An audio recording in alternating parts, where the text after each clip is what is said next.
Hello guys, ito ang mga kailangan pag uwi mo ng Pilipinas na magbakasyon. Dapat ihanda nyo ito. Una, passport. Pangalawa, ticket. Sa cellphone o ipa-print, okay lang. Pangatlo, i-travel. Arrival, kailangan meron ka na nakareading i-travel. Tapos sa inyong pagbalik, huwag niyong kakalimutan, mamaya hindi na kayo makapasok uli, balik sa Hong Kong. Ganito ang inyong ihahanda pagbalik ng Hong Kong.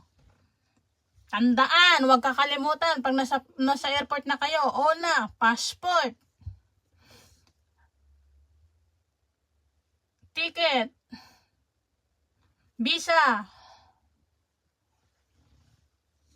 i-travel departure,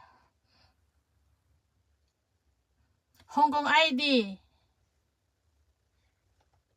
OAC, number 1, huwag kakalimutan yung OAC ninyo para hindi kayo ma-delay.